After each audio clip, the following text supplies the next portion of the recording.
어느 행성이든 집처럼 편안하게 지내려면 공기, 물, 흙, 불이라는 4가지 중요한 요소가 필요하죠.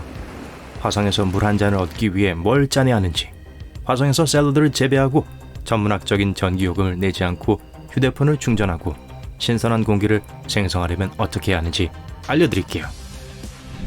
화성에 바다가 있다고 하면 어떨까요? 네, 믿지 않으시겠지만 예전엔 바다가 있었어요.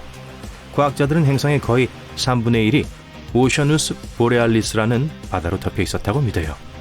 옛날 옛적 약 38에서 41억 년 전 화성은 기후도 더 따뜻했고 대기도 밀도가 더 높았어요. 하지만 시간이 지나면서 기후 조건이 극적으로 변했고 끝이 보이지 않던 바다는 대기 중으로 증발해버렸죠.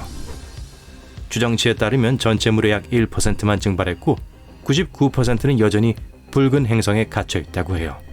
따라서 현재 물의 원천은 얼음 극지방과 암석이라는 2가지가 있어요.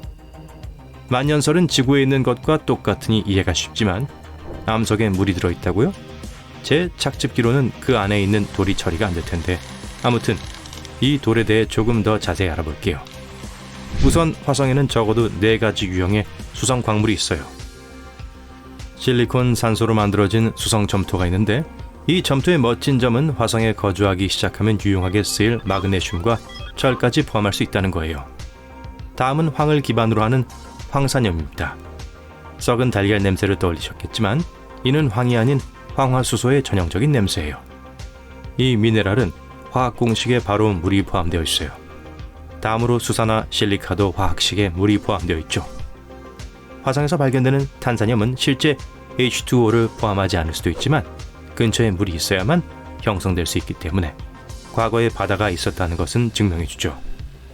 하지만 과학자들이 암석에서 물을 추출하는 방법에 대한 아이디어를 찾지 못한다면 예비 계획이 있어요. 2020년에 연구자들은 거대한 지하 바닷물 호수 네트워크의 일부일 수 있는 액체 수원을 발견했어요.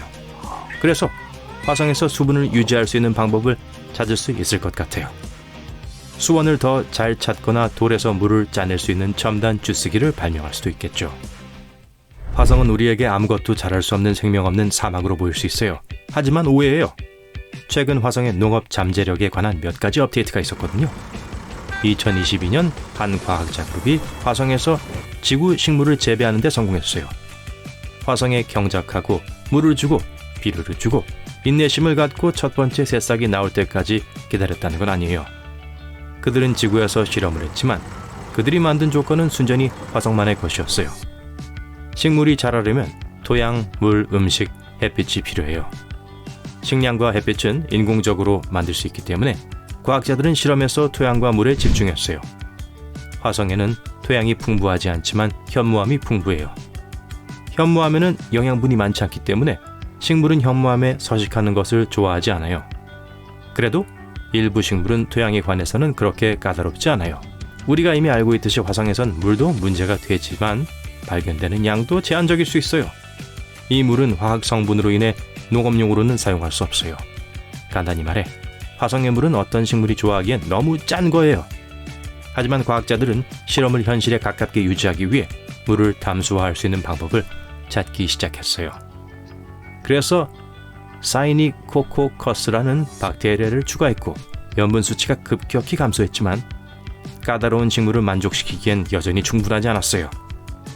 다행히도 과학자들에겐 차선책이 있었고 잘 해결됐어요. 박테리아로 탈염한 물을 현무암으로 걸러낸 거예요. 결국 그들은 그 결과물이 식물에 적합한 물이라는 것을 알아냈어요. 하지만 그건 이론일 뿐이죠. 화성에서 실제로 무엇을 재배할 수 있는지 알아봅시다. 과학자들은 순무, 상추, 무, 알팔파를 실험했어요. 처음엔 순무, 상추, 무는 현무암에서 잘 자라지 않았고 여과된 물을 먹지 못했어요. 하지만 알팔파가 등장하자 과학자들은 놀라움을 금치 못했어요. 화성의 조건에서 정말 잘 자랐거든요.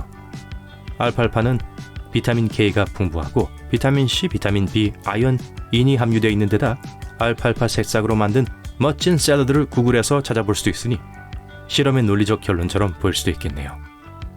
또 알팔파는 뿌리가 깊기 때문에 토양의 질소 비옥도를 높이는데 도움이 될 수 있다는 특성이 있어요. 그래서 과학자들은 첫 번째 화성 알팔파를 수확한 후 바로 순무, 상추, 무를 다시 심었어요.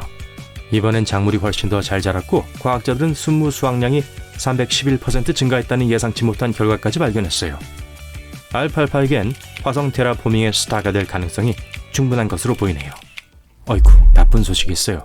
이론적으로는 화성에서 수분을 보충하고 신선한 샐러드를 즐길 수 있지만 현재로서는 붉은 행성에서 신선한 공기를 마실 수 있는 방법이 거의 없어요. 제가 거의라고 한 걸 눈치채셨나요? 화성의 대기는 96%가 이산화탄소지만 우린 이미 화성에서 소량의 산소를 만드는 방법을 알고 있어요. 화성 산소 현장 자원 활용 실험을 소개합니다.